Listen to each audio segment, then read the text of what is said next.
सही बच्चों को नमस्कार। हम बात कर रहे हैं सिंगेज वेक्टर्स एंड 3D ज्योमेट्री की, ठीक है, जिसके तहत हम बात कर रहे हैं, एक मिनट जरा गोरा कर लें अपने आप को। इसके तहत हम बात कर रहे हैं कंसेप्ट एप्लीकेशन एक्सरसाइज 4.1। चैप्टर का नाम है lines and plane, line and plane, line and plane लिखा हुआ है, ठीक है, चैप्टर 4। तो इसके क्वेश्चन डिस्कस कर रहे हैं, ठीक है। तो देखते हैं नेक्स्ट क्वेश्चन। इसका पहला क्वेश्चन क्या कहता है, हम क्वेश्चन पढ़ते हैं तब तक आपकी स्क्रीन पे क्वेश्चन आ रहा होगा। कह रहा है if the coordinate of a point P on joining of Q 2,2,1 and R 5,1,-2 is 4, find its Z coordinate. क्या बता रहा है, एक QR लाइन है, चलिए ड्रा कर लेते हैं QR लाइन। एक QR लाइन है ऐसे, है ना, ये Q है और ये R है, ऐसा गिवन है, हमको नहीं मालूम कैसे लगेगा, है ना। और इसके कोऑर्डिनेट 2, 2, 1, जो Q का कोऑर्डिनेट है वो 2, 2, 1 है, और जो R का है वो है 5, 1, -2, 5, 1, -2। और एक पॉइंट P है जो इसको कहीं पर इसके ऊपर है, P यहां पर है। अब बाहर हो सकता है, अंदर हो सकता है, हमको नहीं मालूम कि भाई ये भी तो सकता है ना कि QR को आगे बढ़ा दें वहां P आ जाए, तो हमको नहीं मालूम, फिलहाल हम यहां पर मान लेते हैं।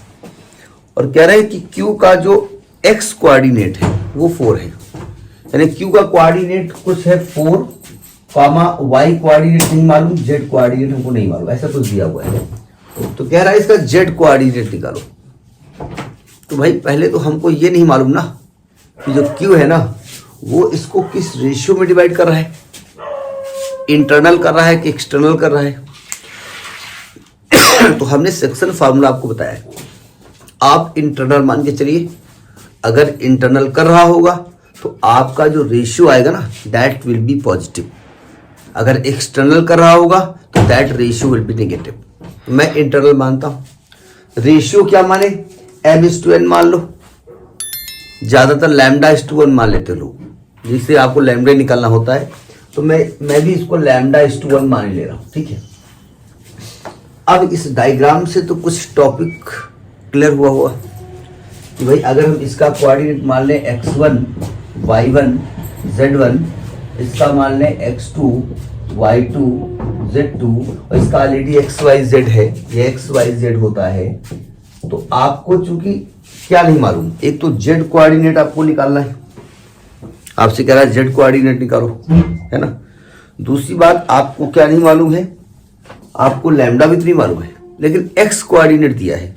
तो मैं क्या करूंगा, x कोऑर्डिनेट का फॉर्मूला लगाऊंगा, उसमें लैम्डा का मान निकालता हूं। आप चाहो तो M/N मान लो, आपकी मर्जी, ठीक है। तो देखिए x का फॉर्मूला यहां से क्या निकलने वाला है, m, मेरी आदत चूंकि m की है इसलिए मैं m, मतलब ये M/L लिखा हुआ है, ठीक। तो मैं फॉर्मूला लिख देता हूं पहले, mx2 प्लस nx1 अपान m प्लस n। देखिए mn क्यों नहीं मानते हैं लोग, मैं तो मानता ही हूं, यहां नहीं मान रहा हूं। देखिए mn मानने से क्या होता है कि आप जब इसको कैलकुलेट करेंगे ना तो m के टर्म एक साइड लिखेंगे, n के टर्म एक साइड लिखेंगे, उसका रेशियो निकालेंगे। और λ/1 करने से क्या होता है कि आपको केवल लैम्डा निकालना होता है, इसलिए माना जाता है। तो x is what 4, m is what lambda, x2 is what 5 plus n is what 1, y2 is what 2 upon lambda plus 1। बस लैम्डा का मान निकालो। तो क्रॉस मल्टीप्लाई करेंगे तो आएगा 4 lambda plus 4 is equal to 5 lambda plus 2। Lambda को इधर ले आओ, ये लैम्डा बड़ा है, इसको इधर ले जाओ, 2 को इधर ले आओ। 4 - 2 is equal to 5 lambda minus 4 lambda, lambda is equal to 2। Lambda की वैल्यू यहाँ क्या आई है, लैम्डा की वैल्यू यहाँ पर 2 आई है। यानी आप कह सकते हैं कि जो रेशियो आया हुआ है λ/1 दैट इज 2:1, तो ये 2:1 का रेशियो आ गया। 1 तो है यहाँ पड़ा हुआ है, कोई दिक्कत नहीं। ये हम कहना क्या चाहते हैं, कहना ये हम चाहते हैं, एक सेकंड जरा, कहना ये हम चाहते हैं कि हमने इंटरनल डिवीजन का फार्मूला लगाया। हमको नहीं मालूम था कि ये पी पॉइंट इसके ऊपर यहाँ अंदर है कि बाहर जाके कहीं है, इसके ऊपर है। इंटरनल का फार्मूला लगाया और फार्मूले के हिसाब से हमारी value positive I, means my formula was correct. ये मतलब कॉन्सेप्ट होता है। तो लैम्डा तो आ गया। अब आप जेड कोऑर्डिनेट निकाल सकते हो, वाई कोऑर्डिनेट निकाल सकते हो। अभी कह रहे हैं भाई जेड कोऑर्डिनेट निकालो इसका, तो जेड निकाल लो इसका।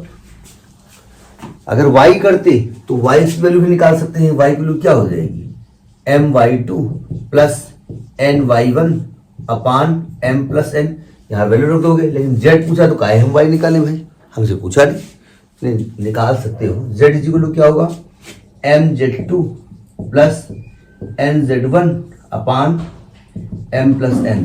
z हमको मालूम नहीं है, m यहाँ पर लैम्डा है जो कि 2 है, z2 यहाँ पर माइनस का 2 है, प्लस n यहाँ पर 1 है, z1 यहाँ पर 1 है, अपान 2 plus 1 that is -4 plus 1 upon 3 that is -3 upon 3 that is -1। तो z की वैल्यू आ गई -1, z कोऑर्डिनेट। अब y कोऑर्डिनेट निकालना है तो निकाल ही लो, निकाल ही रहे हो। तो 2 इंटू 1 प्लस 1 इंटू 2 अपान 3, 2 2 4, 4/3। तो अगर हमसे p का कोऑर्डिनेट पूछते तो x कोऑर्डिनेट तो है ही है, ये 4/3 हो जाएगा, ये -1 हो जाएगा, ये भी पूछ सकते थे। ठीक है, तो ये आपका सेक्शन फार्मूला का इक्वेशन था। Next video. नमस्कार।